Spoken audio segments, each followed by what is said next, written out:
تو اسے صرف 450 روپے ہی دیے ہیں کیا؟ عمران حیرت سے منہ پھاڑ کر بولا، سلیمان تم سچ کہہ رہے ہو؟ ثریا نے سلیمان کو گھورتے ہوئے کہا۔ جی بی بی جی، سلیمان نے کہا، کہیے تو دکاندار کو بلا لاؤں، آپ خود اس سے بات کر لیں کہ کتنی رقم ہے اور کس کس کی رقم ہے بھائی جان پر؟ ثریا نے پوچھا۔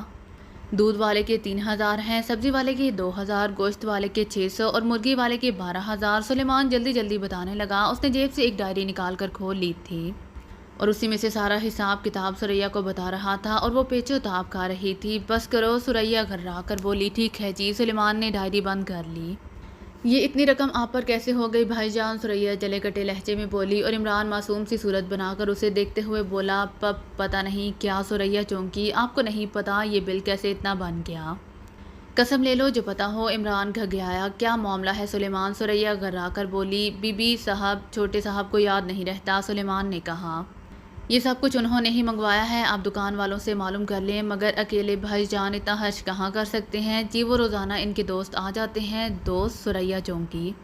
جی ہاں، 10-12 مرغے روزانہ روسٹ ہوتے ہیں۔ 10-12 مرغے؟ ثریا کا منہ کھلے کا کھلا رہ گیا۔ جی ہاں، اور جب کبھی بکرے کا گوشت آتا ہے تو وہ 2-3 بکروں سے کام نہیں ہوتا اور وہ سب مجھے تیار کرنے پڑتے ہیں۔ اور یہ سب بھائی جان کے دوست کھا جاتے ہیں کیوں؟ ثریا نے پوچھا۔ لہجے میں حیرت ہی حیرت تھی، وہ سب کچھ سچ سمجھ رہی تھی۔ جی ہاں، سلیمان نے کہا۔ دوست کون ہیں؟ ثریا نے پوچھا۔ کچھ شاعر ہیں، کچھ ادیب ہیں، کچھ گانے والے ہیں اور کچھ۔ سلیمان نے کچھ اور کہنا چاہا تھا مگر ثریا نے بات کاٹ دی اور بولی، بس آگے کچھ مت کہو۔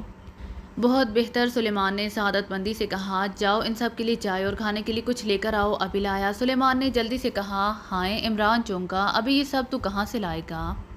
باورچی خانے سے۔ اور کہاں سے صاحب؟ یہ سب چیزیں وہاں یعنی باورچی خانے میں ہیں؟ عمران نے پوچھا۔ لہجے میں حیرت ہی حیرت بھری ہوئی تھی۔ جی صاحب، اللہ کا دیا سب کچھ ہے، سلیمان نے کہا۔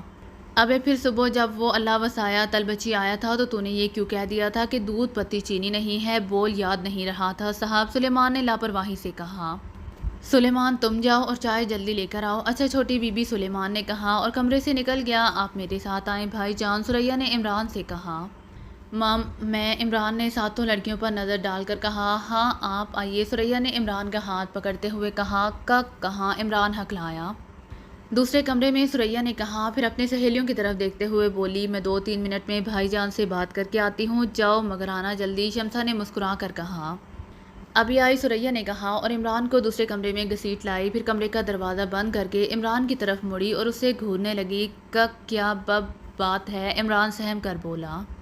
آپ حماقت کی باتیں کیوں کرتے ہیں؟ ثریا گھرائی۔ مام میں سمجھا نہیں، آپ کو گل رخ نے نہیں بتایا کہ میں یہاں کیوں آئی ہوں؟ نہیں، عمران نے نفی میں سر ہلایا۔ اور یہ بھی نہیں کہ یہ میری سہیلیاں یہاں کیوں آئی ہیں؟ نہیں، قسم لے لو جو بتایا ہو، عمران گھگھا کر بولا۔ سمجھ لوں گی اس گل رخ کی بچی سے، ثریا گھرائی۔ مام مگر، عمران نے کہا، گل رخ تو اکیلی ہے ابھی، بس رہنے دے بھائی جان، ثریا جھلا کر بولی۔ حد ہوتی ہے ہر بات کی، مگر آپ کی حماقتوں کی کوئی حد ہی نہیں ہے۔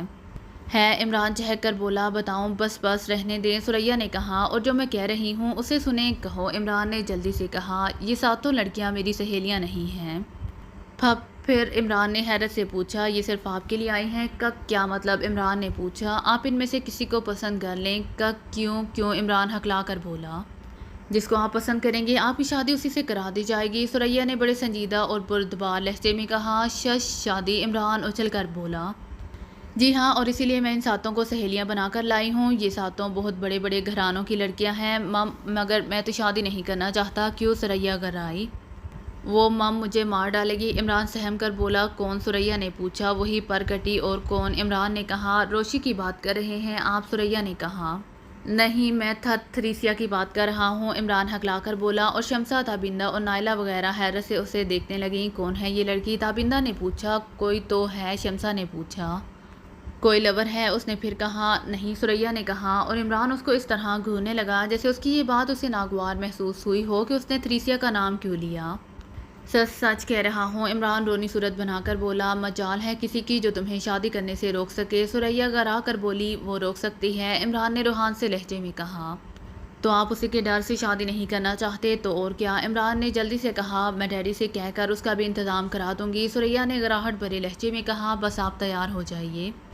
پب پہلے اس کا انتظام کراؤ، عمران ہکلا کر بولا۔ پب پھر میں شادی کی بات کروں گا، ٹھیک ہے، ثریا نے کہا۔ ٹھیک اسی لمحے سلیمان چائے کی ٹرالی دھکیلتا ہوا کمرے میں داخل ہوا تھا۔ ٹرالی میں چائے کے علاوہ بھی بہت کچھ تھا۔ سلیمان نے پلیٹیں میز پر سجا دیں اور چائے بنانے لگا۔ وہ بے حد سنجیدہ نظر آ رہا تھا۔ کیوں سلیمان؟ ثریا نے پوچھا۔ اگر عمران صاحب کی شادی کر دی جائے تو تمہیں کیسا لگے گا، اچھا کہ برا؟ ارے واہ چھوٹی بی بی، یہ سلیمان نے جلدی سے کہا۔ صاحب کی شادی ہو جائے، اس سے زیادہ خوشی کی بات اور کیا ہو سکتی ہے؟ واقعی؟ شمسا نے پوچھا۔ کیا مسز عمران کے آ جانے سے تمہاری نوکری خطرے میں نہیں پڑ جائے گی؟ تابندہ نے کہا۔ تمہیں نوکری سے الگ ہو جانے کی خوشی ہوگی؟ بی بی آپ ابھی مجھ سے واقف نہیں ہیں، سلیمان نے کہا۔ میں چھوٹے صاحب کا غلام ہوں، پیدائشی غلام۔ اگر یہ مجھے جوتے مار کر بھی نکالنا چاہیں گے تب بھی میں یہاں سے ہرگز نہیں جاؤں گا، آئی سمجھ میں؟ تابندہ نے سر ہلا دیا۔ تو پھر کرا دیں تمہارے صاحب کی، ثریا نے جلدی سے کہنا چاہا۔ خانہ خرابی، عمران جلدی سے بات کاٹ کر بولا۔ چل بھاگ یہاں سے، صاحب کے ہمدرد چمچے عرف کفگیر خان۔ جی صاحب، سلیمان نے کہا اور کمرے سے نکل گیا۔ وہ تو تمہاری ہمدردی کر رہا تھا، ثریا نے غصیلے لہجے میں کہا۔ مجھے ضرورت نہیں ہے کسی کی ہمدردی کی، عمران بڑبڑایا۔ مگر صاحب مجھے تو چھوٹی بیگم صاحبہ کی ضرورت ہے۔ وقتاً دروازے کی جانب سے سلیمان کی آواز آئی اور وہ سب چونک پڑے۔ ٹھہر تو جا، عمران اچھل کر کھڑے ہوتے ہوئے بولا اور فوراً ہی سلیمان کے دوڑنے پھر کچن کا دروازہ بند ہونے کی آواز سنائی دی۔ آپ میرے ساتھ آئیں، ثریا نے کہا اور عمران کا ہاتھ پکڑ کر دوسرے کمرے کی طرف بڑھتی چلی گئی۔ عمران چپ چاپ دوسرے کمرے میں چلا آیا تھا۔ کیا بات ہے؟ وہ دوسرے کمرے میں پہنچ کر بولا۔ آپ بتائیے ان تینوں میں سے کون پسند ہے؟ ثریا نے پوچھا۔ کن میں سے؟ عمران نے حیرت زدہ لہجے میں کہا اور کمرے میں چاروں طرف دیکھنے لگا۔ ثریا کے چہرے پر شکنیں ابھری تھیں۔ میرا اشارہ شمسا، تابندہ، نائلہ، عرشی وغیرہ کی طرف تھا۔ ثریا نے جلاہٹ بھرے لہجے میں آہستہ سے کہا۔ آپ کو ان میں سے کون پسند ہے؟ کون پسند ہے؟ عمران نے احمقوں کی طرح دہرایا۔ ہاں، ثریا نے کہا۔ شمسا خاصی خوبصورت ہے، اس کے کان ذرا بڑے بڑے ہیں، بی بی ثریا۔ تابندہ، ثریا نے پوچھا۔ اس کا منہ ایسا ہے جیسے کسی مگرمچھ کا ہو۔ نائلہ، عرشی کے بارے میں کیا خیال ہے؟ نیک خیال ہے، عمران نے کہا۔ گویا نائلہ عرشی آپ کو پسند ہے، ثریا خوش ہو کر بولی۔ ہائے، عمران نے دیدے نچاتے ہوئے کہا۔ یہ میں نے کب کہا ہے؟ ابھی آپ نے کیا کہا ہے؟ ثریا نے ہونٹ بھینچ کر بولا۔ یہی کہ نیک خیال ہے اور اس کا مطلب یہ نہیں ہے کہ وہ مجھے پسند ہے۔ پھر ثریا گھرائی۔ اس کے دونوں گالوں کی ہڈیاں اونٹ کے کوہان کی طرح اٹھی ہوئی ہیں، عمران نے کہا۔ دیکھنے والا میرا مذاق اڑائیں گے۔ سنجیدہ کے بارے میں کیا کہتے ہیں آپ؟ وہ ہاسی موٹی ہے، 12 من کی دھوبن کی طرح، عارفہ، ثریا دانت بینچ کر بولی۔ اس کا قد ایسا ہے جیسے کوئی 12 سال کا بچہ، عمران نے جلدی سے کہا۔ اب اس کا اتنا قد چھوٹا بھی نہیں ہے، ثریا گھرائی۔ پورا 4.25 فٹ کا قد ہے اور آپ اسے بونی کہہ رہے ہیں؟ مجھے تو وہ ایسی ہی لگی ہے، عمران نے کہا۔ نعمانہ کے بارے میں کیا ارشاد ہے؟ گن کر کے بولتی ہے، عمران نے منہ بنا کر کہا۔ ایسے لگتا ہے جیسے کوئی بھوتنی کچھ کہنے کی کوشش کر رہی ہو۔ اب پروین کے بارے میں بھی گل افشانی فرما دیجیے، ثریا نے کہا۔ اس کے تیور بتا رہے تھے کہ وہ پھٹ پڑنے والی ہے۔ نام سن کر تو لگتا ہے جیسے کوئی کہہ رہا ہو، نمکین اسے بیٹی نمکین ذرا ادھر تو آئیو، سالن میں نمک کم ہے، ذرا اپنی انگلی تو ہنڈیا میں ہلا دے۔ ثریا گھرائی چند لمحے عمران کو گھورتی رہی، پھر بولی۔ آپ کان کھول کر میری بات ایک اچھی طرح سن لیجیے بھائی جان۔ نائلہ مجھے بہت پسند ہے اور پروین امی کو، ثریا نے گھرا کر کہا۔ پھر عمران ہکلایا۔ آپ کی شادی نائلہ یا پروین سے طے ہو جائے گی، سمجھے آپ؟ ارے واہ، عمران ہاتھ نچا کر بولا۔ ایسے ہی ہو جائے گی طے؟ یعنی کہ میری مرضی کے بغیر ہی؟ ہائیں جی ہاں، ثریا نے گھرا کر کہا۔ بلکہ یوں سمجھے کہ نائلہ سے آپ کی شادی 100% طے ہو گئی ہے، کیا سمجھے آپ؟ وہ کیسے؟ عمران نے پوچھا۔ میں ڈیڈی سے جا کر کہہ دوں گی کہ آپ نے نائلہ کو پسند کر لیا ہے۔ ارے نہیں، عمران جلدی سے بولا۔ یہی ہوگا بھائی جان، ثریا نے کہا۔ میں اپنی پسند کی بھابھی لاؤں گی۔ کچھ دن تو ٹھہر جا، عمران ہکلایا۔ شادی ابھی تھوڑی ہوگی، ثریا نے جلدی سے کہا۔ پھر عمران نے پوچھا۔ 10-12 دن بعد ہوگی، مارے گئے، عمران کا رہا۔ 12ویں دن آپ دولہا بن جائیں گے، ثریا نے کہا، اور میری بھابھی نائلہ کو بیاہ کر کوٹھی لے آئیں گے۔ یہ نہیں ہو سکتا، عمران نے کہا۔ کیوں؟ ثریا گھرائی۔ اس لیے کہ میں تیار نہیں ہوں، عمران نے ٹھنڈا سانس بھر کر کہا۔ اس سے کیا فرق پڑے گا؟ ثریا نے کہا۔ ڈیڈی کے سامنے آپ انکار کرنے کی جرات نہیں کر سکتے کیا بھائی جان؟ ثریا کی بچی کیا چند دن اور نہیں رک سکتی؟ عمران جھلا کر بولا۔ ایک شرط پر، ثریا نے کہا۔ بول، کیا شرط ہے وہ؟ عمران نے پوچھا۔ پھر آپ ہنسی خوشی شادی کریں گے؟ پھانسی کے تختے پر کوئی ہنسی خوشی نہیں چاہتا، عمران نے ٹھنڈا سانس بھر کر کہا۔ مگر تیری خاطر یہ بھی گوارا کر لوں گا۔ ٹھیک ہے، میں ڈیڈی کو راضی کر لوں گی۔ آپ بتائیے کہ کتنے دن شادی رکوانا چاہتے ہیں آپ؟ ثریا نے پوچھا۔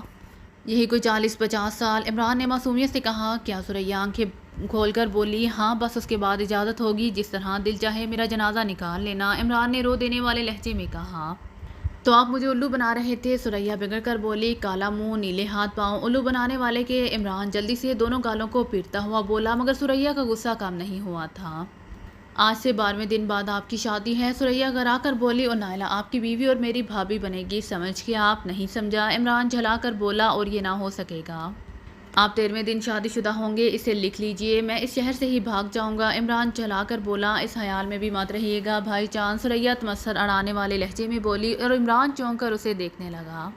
کیا کہنا چاہتی ہو ثریا کی بچی؟ یہی کہ آج سے آپ فلیٹ میں نظر بند رہیں گے؟ ثریا نے کہا، اس وقت تک جب تک کہ آپ کی شادی کا دن نہ آ جائے۔ ارے واہ! عمران نے ہاتھ نچا کر کہا، آپ کا فون بھی کاٹ دیا گیا ہے تاکہ انکل سر سلطان کو آپ خبر نہ کر سکیں، تو میرے جنازے کا پورا انتظام کر لیا گیا ہے تم نے؟ عمران ثریا کو گھورتے ہوئے حالی لہجے میں بولا۔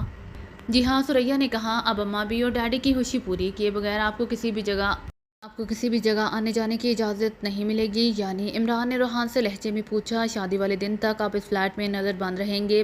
پھر عمران نے پوچھا، شادی کے بعد کوٹھی میں؟ ثریا نے کہا، کوٹھی سے آپ اس وقت تک قدم باہر نہیں نکال سکیں گے جب تک کہ اماں بھی کی گود میں پوتا نہ کھیلنے لگے۔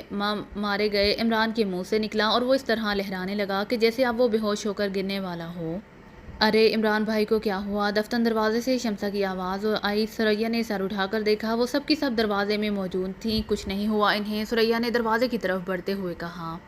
پھر وہ ان کو خارجی دروازے کی طرف دھکیلتے ہوئے بولی، چلو چلیں۔ ارے وہ عمران بھائی، تابندہ نے کہا، انہیں شاید چکر آنے لگا ہے۔ عارفہ جلدی سے بولی، آنے نہیں لگا، آ رہا ہے۔ ثریا نے عمران کو دیکھتے ہوئے کہا، جو بدستور لڑکھڑا رہا تھا، ایسا لگ رہا تھا کہ جیسے اب گرا تو اتنی کھٹور ہے، ہمیں معلوم نہیں تھا۔ نعمانہ نے جلدی سے کہا، بھائی کی یہ حالت ہے اور تو باہر جا رہی ہے، شادی کے بعد سنبھالتی رہنا۔ ثریا نے چوٹ کی، اور نعمانہ کا چہرہ یکدم لال بکوکا کا ہو گیا، کانوں کی لوئیں تک سرخ ہو گئی تھی۔ چل ہٹ ثریا کی بچی، نعمانہ گرا کر بولی، مذاق بھی ڈھنگ کا نہیں کر سکتی اور خود کو پڑھا لکھا کہتی ہے، احمق؟ میں احمق ہی صحیح۔ ثریا گرا کر بولی، اب چلتی ہو یا بھی نکاح پڑھوا دوں؟ خدا تجھ سے سمجھے گا، نعمانہ نے کہا، اور سب سے پہلے فلیٹ سے باہر نکلی۔ وہ ایک ایک کر کے باہر نکلنے لگی تھی۔ ثریا دفتن عمران کہتا ہوا اس کی طرف بڑھا، مگر جیسے ہی دروازے کے پاس پہنچا، کھٹاک سے پھٹ بند ہو گئے، اور عمران اپنا سا منہ لے کر رہ گیا۔ پھر اس نے دروازے کی پٹ کھولنے کی کوشش کی تھی، مگر پتہ چلا کہ باہر سے کنڈی لگی ہوئی ہے۔ دروازہ کھول دیا ہے ثریا کی بچی، عمران بڑے زور سے چلایا۔ بی بی صاحبہ جا چکی ہیں جناب، دروازے کے باہر سے آواز آئی۔ چلو تم ہی دروازے کی کنڈی کھول دو بھیا، عمران نے لجاجت سے کہا۔ کنڈی نہیں کھلے گی صاحب، باہر سے آواز آئی۔ کیوں؟ عمران نے پوچھا۔ حکم نہیں ہے کنڈی کھولنے کا؟ اجے وہ ثریا کی بچی مذاق میں بند کر گئی ہے، عمران نے کہا۔ اس نے سچ مچ تھوڑی کہا ہے کہ دروازہ بند کر رکھو، یہ بی بی جی کا حکم نہیں ہے صاحب، باہر سے آواز آئی۔ پھر اور تم ہو کون؟ عمران نے پوچھا۔ میں حوالدار فرید ہوں جی، اور یہ کیپٹن صاحب کا حکم ہے۔ کیپٹن فیاض کا؟ عمران نے پوچھا۔ جی صاحب، حوالدار کی آواز آئی، ان کا حکم ہے کہ آپ کو کسی بھی حال میں فلیٹ سے باہر نہ جانے دیا جائے، اور نہ ہی آپ کے نوکر سلیمان کو۔ پھر عمران کا رہا، بھیا ہم کھائیں گے کیا؟ جو کچھ منگانا ہو ہمیں بتا دیں گے، لا دیں گے ہمیں، عمران نے دہرا دیا۔ گویا تم اکیلے نہیں ہو؟ جی نہیں، ہم 4 آدمی ہیں، باہر سے آواز آئی۔ نہ صاحب نہ، باہر سے آواز آئی، ہمیں اپنی پٹی نہیں اتروانی، میں ذمہ دار ہوں، عمران جلدی سے بولا۔ ہرگز نہیں صاحب، باہر سے کہا گیا، ایسے ہی بتا دیں، اس طرح تم نہیں سمجھو گے، عمران نے کہا۔ مگر اس بار باہر سے کوئی آواز نہیں آئی تھی، وہ بار بار حوالدار کو پکارتا رہا تھا، مگر جواب ندار شد۔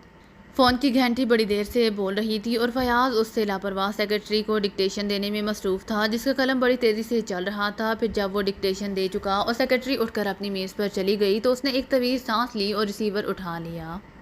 ہیلو، کیپٹن فیاض اسپیکنگ، میں قیدی نمبر 420 بول رہا ہوں۔ دوسری جانب سے عمران کی روحان سی آواز سنائی دی، اور فیاض کے لبوں پر مسکراہٹ ابھر آئی۔ کیا بات ہے؟ فیاض نے مسکراہٹ دبا کر سنجیدہ لہجے میں پوچھا۔ میں فلیٹ سے باہر جانا چاہتا ہوں سپر، تو جاؤ، مجھے فون کرنے کی کیا ضرورت ہے؟ فیاض نے کہا۔ کیا اس سے پہلے تم مجھ سے پوچھ کر فلیٹ میں آیا جایا کرتے تھے؟ نہیں، عمران کی آواز آئی، مگر آج سے قبل تمہارے گارڈ بھی میری حفاظت کے لیے فلیٹ کے دروازے پر نہیں ہوا کرتے تھے۔ او تو یہ بات ہے، فیاض نے کہا۔ اس کا مطلب ہے کہ ثریا بیٹی پہنچ گئی ہے، اور اس نے تمہیں اصل معاملے سے باخبر کر دیا ہے۔ یہاں کوئی نہیں آیا، بس یہ شیطان کے 4 پجاری آئے ہیں، تو انتظار کرو، فیاض نے کہا۔ تمہاری بہن ثریا پہنچنے والی ہوگی، مگر میں باہر جانا چاہتا ہوں، جاؤ گے تو کیا فرق پڑے گا؟ فیاض نے کہا۔ یہی کہ ان چاروں کی لاشیں تمہیں یہاں بکھری ملیں گی، دروازہ بند ہے یہ کھلا، فیاض نے طنز کیا۔ بند دروازے کی فکر مت کرو سپر، عمران کی آواز آئی، 4 گولیاں دروازے کے لاک کے چیتھڑے اڑا ڈالیں گی اور پھر تمہارے یاد جوج مجوج کا جو بھی حشر ہوگا وہ اسے بتانے کے قابل ہرگز ہرگز نہیں رہیں گے۔ مرچیں کیوں چبا رہے ہو؟ اگر باہر جانے کی اجازت نہیں ملی تو زندہ آدمیوں کو بھی چبانا شروع کر دوں گا۔ مجبوری ہے عمران، فیاض نے کہا۔ کیسی مجبوری؟ عمران کی گراہٹ ابھری۔ تمہارے ڈیڈی کے اس معاملے میں بہت سخت آرڈر ہے میرے نظر بند کیے جانے کے بارے میں۔ ہاں، فیاض نے کہا۔ اب جب تک تم دولہا بن کر ایک بچے کے باپ نہیں بن جاتے تمہیں کہیں بھی آنے جانے کی اجازت نہیں ملے گی۔ کیا ڈیڈی اس طرح میری شادی کر ڈالنے میں کامیاب ہو جائیں گے؟ سپر، عمران کی گراہٹ ابھری۔ یہ تو تمہارے ڈیڈی ہی جانے، فیاض نے کہا۔ انہوں نے مجھے تمہیں نظر بند کرنے کا آرڈر دیا ہے اور میں اس پر عمل کر رہا ہوں۔ کیا یہ غیر قانونی نہیں ہے؟ عمران گرایا۔ بغیر کسی جرم اور ثبوت تم پر تحریک کاروں کی مدد کرنے کا شبہ ہے، فیاض نے کہا۔ آئی سمجھ، یعنی اگر میں نے شور شرابہ کیا تو تحریک کاروں کی مدد کا چارج فریم کر دیا جائے گا؟ کیوں؟ عمران کی گراہٹ خطرناک تھی۔ عقل مند ہو، فیاض نے جواب دیا۔ کیا مجھے انہوں نے اتنا ہی محبوب سمجھ رکھا ہے؟ اوف، فیاض کوئی خیال آنے پر چونکا، پھر بولا، کیا میں اس سلسلے میں تمہارے ڈیڈی سے بات کر کے تمہارے سوالات انہیں بتلا دوں؟ صرف اپنی بات کرو سپر، میری کیا بات ہے؟ فیاض نے کہا۔ پھر سیکرٹری کو قریب آنے کا اشارہ کرتے ہوئے وہ ایک کاغذ پر کچھ لکھنے لگا۔ پھر سیکرٹری کے قریب آنے پر وہ کاغذ اسے تھما دیا۔ کاغذ پر لکھا ہوا تھا کہ عمران کا فون فوراً کٹوا دو۔ رائٹ، سیکرٹری نے کہا اور کمرے سے نکل گئی تاکہ دوسرے فون سے وہ ایکسچینج کو کال کر کے عمران کا فون کٹوا سکے۔ یہی سپر کہ تم فوراً میرے پاس آ جاؤ، میں مصروف ہوں عمران، فیاض نے کہا۔ تب پھر کچھ دیر بعد اپنے 4 آدمیوں کی لاشیں یہاں سے منگوا لینا۔ تم ایسا نہیں کرو گے؟ فیاض نے کہا۔ کیوں نہیں کروں گا؟ عمران کی گراہٹ ابھری۔ کون روکے گا مجھے؟ ٹھہرو، میں رحمان صاحب سے بات کرتا ہوں۔ نہیں، صرف تم میرے پاس چلے آؤ۔ میں نے کہا نا، فیاض نے کہنا چاہا۔ نہیں سپر، کوئی عذر نہیں چلے گا، عمران کی آواز آئی۔ 20 منٹ میں تم میرے پاس پہنچو تو یاد رکھو ان 4 میں سے ایک بھی نہیں بچے گا۔ عمران، سنو تو، فیاض نے جلدی سے کہا۔